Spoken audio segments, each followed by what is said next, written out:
नमस्कार, ये आकाशवाणी शिमला है। अब आप प्रभा शर्मा से प्रादेशिक समाचार सुनिए। आज के मुख्य समाचार। प्रधानमंत्री नरेंद्र मोदी कल नई दिल्ली में कर्मयोगी राष्ट्रीय शिक्षण सप्ताह का करेंगे शुभारंभ। मुख्यमंत्री सुखविंदर सिंह सुक्खू ने 6 देशों के राजदूतों से की बैठक। हिमाचल में निवेश के लिए किया आमंत्रित। नेता प्रतिपक्ष जयराम ठाकुर का आरोप, सुक्खू सरकार भूली चुनावी वायदे, 15 साल से नौकरी कर रहे लोगों को निकालने का कर रही काम। और किन्नौर जिले में दीपक प्रोजेक्ट वर्कर्स यूनियन के कामगार सर्दियों से पहले मांगें पूरी करने को लेकर हुए लामबंद। अब समाचार विस्तार से। प्रधानमंत्री नरेंद्र मोदी कल नई दिल्ली में कर्मयोगी राष्ट्रीय शिक्षण सप्ताह NLW का शुभारंभ करेंगे। सप्ताह के दौरान प्रत्येक कर्मयोगी को कम से कम 4 घंटे की शिक्षा का लक्ष्य प्राप्त करने के लिए प्रतिबद्ध होगा। ये सप्ताह व्यक्तिगत प्रतिभागियों, मंत्रालयों, विभागों और संगठनों द्वारा विभिन्न प्रकार की भागीदारी के माध्यम से सीखने के लिए समर्पित होगा। प्रतिभागी प्रतिष्ठित व्यक्तियों द्वारा IGOT वेबिनार, सार्वजनिक व्याख्यान और नीति मास्टर क्लास पर व्यक्तिगत भूमिका आधारित मॉड्यूल के माध्यम से लक्षित घंटों को पूरा कर सकते हैं। सप्ताह के दौरान प्रख्यात वक्ता अपनी विशेषज्ञता से जुड़े विषयों पर व्याख्यान देंगे। विशिष्ट दक्षताओं को बढ़ाने के लिए सेमिनार और कार्यशालाएं भी आयोजित की जाएंगी। मुख्यमंत्री सुखविंदर सिंह सुक्खू ने आज कुल्लू जिला के मौहल में आयोजित एम्बेसडर्स मीट की अध्यक्षता करते हुए विदेशी निवेशकों को हिमाचल में निवेश के लिए आमंत्रित किया। बैठक में उज्बेकिस्तान, तजाकिस्तान, कजाकिस्तान, ब्रुनेई के राजदूतों और रूस और ग्युयाना के प्रतिनिधियों ने भाग लिया। इस अवसर पर मुख्यमंत्री ने पर्यटन, हरित ऊर्जा, डेटा स्टोरेज, खाद्य प्रसंस्करण और अन्य ऊर्जा क्षेत्रों में निवेश को प्रोत्साहित किया। सुखविंदर सिंह सुक्खू ने कहा कि अंतर्राष्ट्रीय दशहरा उत्सव में पहली बार 6 देशों के राजदूत और 22 देशों के सांस्कृतिक दल भाग ले रहे हैं। उन्होंने उम्मीद जताई कि आने वाले समय में विदेशी निवेशक हिमाचल में निवेश के लिए आगे आएंगे, जिससे स्थानीय युवाओं को रोजगार के अवसर उपलब्ध होंगे। और इस बार भी कल्चर ट्रूप्स आए और एम्बेसडर भी आए। हम उन्हें हिमाचल की ब्यूटी को बताना चाहते हैं। उसकी प्रेजेंटेशन हमारे टूरिज्म डिपार्टमेंट से हमने करवाई और मैं कह सकता हूँ कि उनको ये लगा कि इतना सुंदर प्रदेश है, इसमें कहीं ना कहीं किसी प्रकार के इन्वेस्टमेंट की जो अपॉर्चुनिटी है उसको देखा जाए। और मेरा मानना है कि निश्चित रूप से जो एम्बेसडर थे उनका तो हमारा और हिली स्टेट का एक ही जैसा कंसेप्ट है और बड़े अच्छे उन्होंने विचार आने वाले समय में टूरिज्म सेक्टर में हम और ज्यादा इन्वेस्टमेंट करेंगे ताकि हिमाचल के युवाओं को यही रोजगार। इससे पहले मुख्यमंत्री ने आज मंडी जिला के जोगिंद्रनगर विधानसभा क्षेत्र में ऊहल परियोजना के 3य चरण का निरीक्षण किया। इस अवसर पर उन्होंने कहा कि इस परियोजना को पूरा करने के लिए धन की कमी आड़े नहीं आने दी जाएगी। मुख्यमंत्री ने मौके पर ही इस परियोजना की सॉवरन गारंटी के रूप में 85 करोड़ रुपए की अतिरिक्त राशि स्वीकृत करने के निर्देश दिए। सुखविंदर सिंह सुक्खू ने कहा कि इससे पहले भी इस वर्ष मार्च में 100 करोड़ रुपए परियोजना को प्रदान किए जा चुके हैं। मुख्यमंत्री ने कहा कि इस वर्ष दिसंबर या अगले साल जनवरी तक ऊहल परियोजना से विद्युत उत्पादन शुरू हो जाएगा। उन्होंने परियोजना प्रबंधकों को इस परियोजना का कार्य समयबद्ध पूरा करने के निर्देश दिए।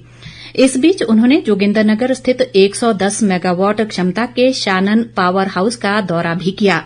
इस दौरान मुख्यमंत्री ने अधिकारियों से यहां विद्युत उत्पादन से संबंधित प्रक्रिया की जानकारी हासिल की और बरोट से पावर हाउस तक पानी लाने के लिए उपयोग में लाई जा रही प्राचीन ट्रॉली का भी अवलोकन किया। राजस्व मंत्री जगत सिंह नेगी ने कहा है कि पौंग बांध विस्थापितों के लंबित मामलों के निपटारे के लिए सरकार तत्परता से कार्य कर रही है। आज धर्मशाला में पौंग बांध विस्थापित राहत व पुनर्वास समिति की समीक्षा बैठक की अध्यक्षता करते हुए उन्होंने कहा कि जिन पौंग बांध विस्थापितों को अभी तक राजस्थान में जमीन उपलब्ध नहीं करवाई गई है, उनके मामलों को जल संसाधन मंत्रालय के सचिव की अध्यक्षता में गठित हाई पावर कमेटी के समक्ष रखा गया है। जगत सिंह नेगी ने कहा कि दूसरे चरण में भूमि से वंचित विस्थापितों को राजस्थान में नियमों के तहत जमीन उपलब्ध करवाने की प्रक्रिया आरंभ की जाएगी। उन्होंने लंबित मामलों का समयबद्ध निपटारा करने के लिए हर महीने राजस्व अधिकारियों के साथ बैठकें आयोजित करने के भी निर्देश दिए। नगर व ग्राम नियोजन और तकनीकी शिक्षा मंत्री राजेश धर्माणी ने बच्चों के जीवन में सकारात्मक बदलाव लाने और आदर्श समाज के निर्माण में शिक्षक की भूमिका को सर्वोपरि बताया है। हमीरपुर के समीप गजोह में आयोजित प्रधानाचार्यों व शिक्षकों के सम्मेलन के उद्घाटन सत्र को संबोधित करते हुए आज उन्होंने शिक्षकों से अपील की कि वे पाठ्यक्रम पूरा करने तक सीमित न रहें। इस बीच धर्माणी ने तकनीकी विश्वविद्यालय हमीरपुर में करीब 1 करोड़ 80 लाख रुपए की लागत से निर्मित प्रयोगशालाओं का लोकार्पण भी किया। प्रादेशिक समाचार बुलेटिन में आपका फिर स्वागत है। नेता प्रतिपक्ष जयराम ठाकुर ने आरोप लगाया है कि प्रदेश की सुक्खू सरकार अपने चुनावी वायदे भूल गई है और लोगों को दी गई गारंटियों के विपरीत कार्य कर रही है। शिमला से जारी एक बयान में उन्होंने कहा कि कांग्रेस सरकार 5 लाख युवाओं को नौकरी देने के नाम पर सत्ता में आई थी, लेकिन अब लोगों को नौकरी से निकालने का काम कर रही है। जयराम ठाकुर ने कहा कि मुख्यमंत्री के अपने विधानसभा क्षेत्र नादौन में जल शक्ति विभाग के डिवीजन से अब तक करीब 80 से ज्यादा लोगों को नौकरी से निकाला जा चुका है और इनमें अधिकतर ऐसे लोग हैं जो 15 साल से आउटसोर्स कर्मी के तौर पर अपनी सेवाएं दे रहे थे। उन्होंने प्रदेश सरकार पर स्वास्थ्य सुविधाओं की अनदेखी का आरोप लगाते हुए कहा कि मेडिकल कॉलेज आईजीएमसी में अस्थमा और डायबिटीज की टेस्टिंग किट नहीं मिल रही है और अस्पताल के सुरक्षा व सफाई कर्मियों को 4 महीने से मानदेय नहीं दिया गया है। किन्नौर जिला में सीमा सड़क संगठन के अधीन दीपक प्रोजेक्ट वर्कर्स यूनियन के कामगार सर्दी शुरू होने से पहले गर्म कपड़े, मिट्टी तेल, पक्का मकान, शौचालय की सुविधा सहित अन्य मांगों को लेकर लामबंद हो गए हैं। ये कामगार पवारी, सपीलो और आकपा सहित अन्य क्षेत्रों में पिछले 5 दिनों से सुबह काम पर जाने से पहले अपने अपने कार्यक्षेत्र के बाहर संबंधित अधिकारी के समक्ष अपनी मांगें रख रहे हैं। उनका कहना है कि जिले के सीमांत क्षेत्रों में मजदूर सर्दियों के मौसम में टीन के शेड में रहने को मजबूर हैं। ग्रामीण विकास व पंचायती राज मंत्री अनिरुद्ध सिंह ने कहा है कि पर्यटन गतिविधियां ग्रामीण अर्थव्यवस्था को मजबूत करती हैं। वे आज शिमला के समीप जुनगा में चल रहे फ्लाइंग फेस्टिवल व हॉस्पिटैलिटी एक्सपो 2024 में बतौर मुख्य अतिथि बोल रहे थे। इस अवसर पर द ग्रेट खली ने बतौर विशिष्ट अतिथि शिरकत की। अनिरुद्ध सिंह ने कहा कि शिमला में पैराग्लाइडिंग शुरू होने से पर्यटकों को भी साहसिक खेलों में हिस्सा लेने के अवसर मिलेंगे। ग्रामीण विकास मंत्री ने ग्रामीण अर्थव्यवस्था को मजबूत करने के लिए स्थानीय लोगों से अपनी पारंपरिक वस्तुओं से स्वरोजगार विकसित करने के प्रयास करने का आह्वान किया।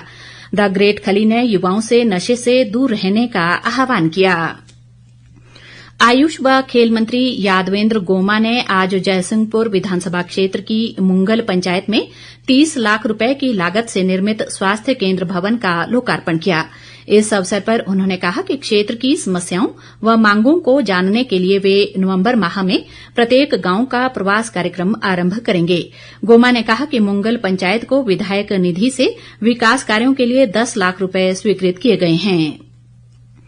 भाजपा के सदस्यता अभियान को लेकर आज शिमला में एक बैठक हुई, जिसमें राष्ट्रीय महामंत्री व सदस्यता अभियान के राष्ट्रीय प्रभारी विनोद तावड़े विशेष रूप से मौजूद रहे। बैठक को संबोधित करते हुए उन्होंने कहा कि प्रदेश में सदस्यता अभियान तेज गति से चल रहा है और राष्ट्रीय स्तर पर इस अभियान में अच्छा कार्य करने वाले राज्यों की श्रेणी में मध्य प्रदेश, उत्तर प्रदेश और असम के साथ हिमाचल प्रदेश का नाम भी जुड़ गया है। उन्होंने कहा कि ये अभियान अभी 30 अक्टूबर तक चलेगा, जिसमें सक्रिय और प्राथमिक दोनों सदस्य बनाए जाएंगे। इस अवसर पर पार्टी की राष्ट्रीय उपाध्यक्ष रेखा वर्मा, प्रदेश प्रभारी श्रीकांत शर्मा, प्रदेश भाजपा अध्यक्ष राजीव बिंदल, नेता प्रतिपक्ष जयराम ठाकुर, प्रदेश सह प्रभारी संजय टंडन और प्रदेश संगठन मंत्री सिद्धार्थन मौजूद रहे।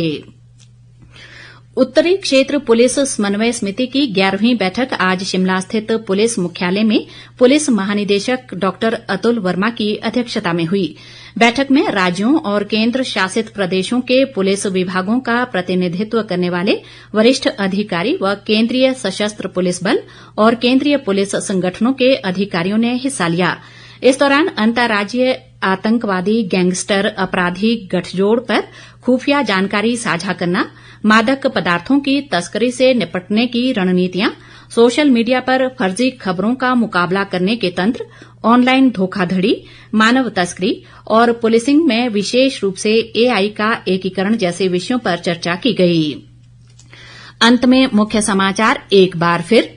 प्रधानमंत्री नरेंद्र मोदी कल नई दिल्ली में कर्मयोगी राष्ट्रीय शिक्षण सप्ताह का करेंगे शुभारंभ। मुख्यमंत्री सुखविंदर सिंह सुक्खू ने 6 देशों के राजदूतों से की बैठक, हिमाचल में निवेश के लिए किया आमंत्रित। नेता प्रतिपक्ष जयराम ठाकुर का आरोप, सुक्खू सरकार भूली चुनावी वायदे, 15 साल से नौकरी कर रहे लोगों को निकालने का कर रही काम। और किन्नौर जिले में दीपक प्रोजेक्ट वर्कर्स यूनियन के कामगार सर्दियों से पहले मांगें पूरी करने को लेकर हुए लामबंद। इसी के साथ ये समाचार बुलेटिन समाप्त हुआ। नमस्कार।